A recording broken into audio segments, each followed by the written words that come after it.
Ladies and gentlemen, do not walk, do not stroll, and if I catch you diddle-daddling, okay, I'm gonna come smack you. Sprint, bear crawl, take the shuttle, take a freaking airplane if you have to go see Godzilla Minus One. When I say this might be the best Godzilla film of all time, I think that's not even going to be a hot take.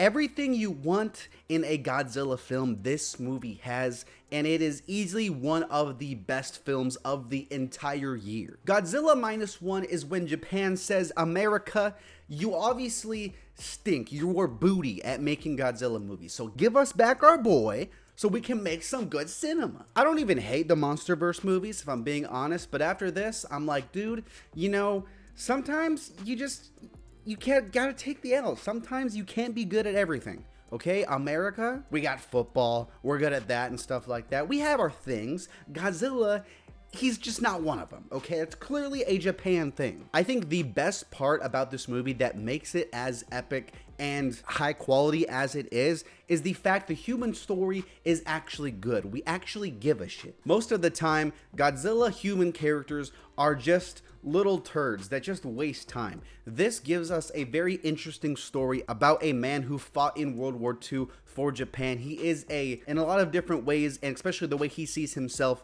he is a failure. He is a disappointment to himself and to his country, and this is a story of redemption. And I think that's another beautiful thing this movie does, is how they relate Godzilla to Japan and the Japanese people. If you go back and look at those early films about Godzilla, he is very much tied to the story of Japan and the fallout of World War II with the devastation that was caused because of the two nukes. And Godzilla was always a representation of that. And tying him back to that event, I think it just brings Godzilla back to its core while giving us everything that we've picked up from future films into this one to just compact the best of everything into one film. Obviously, we don't have to talk about World War II. This isn't history class, okay? But what I really liked about this movie is that it took the Japanese people who they didn't really have a choice in a lot of the things they had to do in the war. They had to fight for causes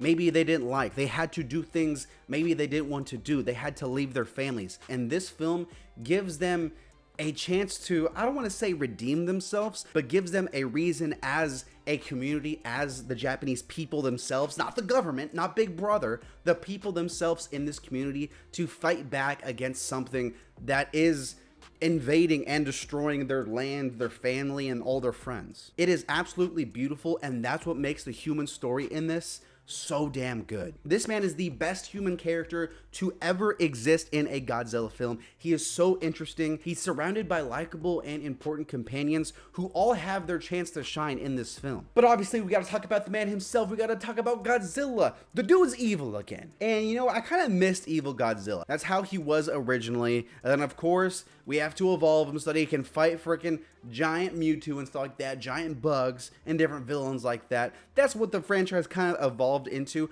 but this takes Godzilla back to his core. Slow moving, little arm Godzilla, right? And dude is so intense in this film. Like a lot of Godzilla movies, he does not have a ton of scenes, but when he shows up, it is freaking terrifying, man. He's not massive by any means compared to MonsterVerse Godzilla and different versions like that, but the radioactive breath he has in this is the most OP Godzilla weapon of all time. In addition to his size, it makes him absolutely terrifying. And I think that this is one of the scariest versions of Godzilla we've ever seen. And the design is insane, dude. There's this one scene where you got a boat going like that and Godzilla's going like this, chasing them. Dude, the look in his eyes, dude, I was terrified. I was absolutely terrified. Watching our main character try to redeem himself, try to be a hero in this battle against Godzilla is so engaging. It's so investing. And on top of that, everything about the movie is just high quality.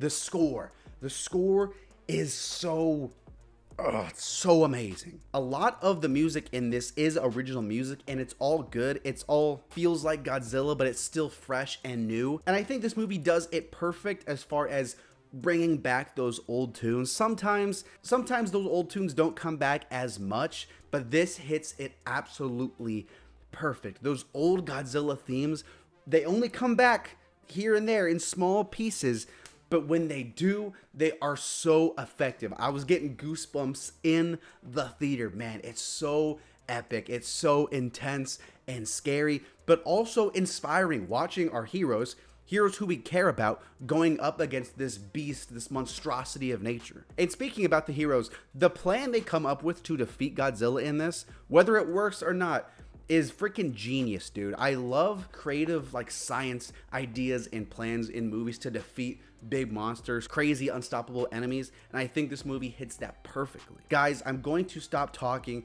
Go and see this movie. If you have any interest in Godzilla or anything like that, or just good movies, go see Godzilla Minus One. It's one of the best films of the year. I cannot recommend it highly enough, and this is where I would place it on my tier list. Dude, I'm just so, like, I'm so hyped, dude. I'm just so gassed up, dude. Let's get it. Let's go, God. Let's go. Godzilla's back. Subscribe for more videos. New videos all the time. I'm gonna make a Godzilla video essay coming out. That's right.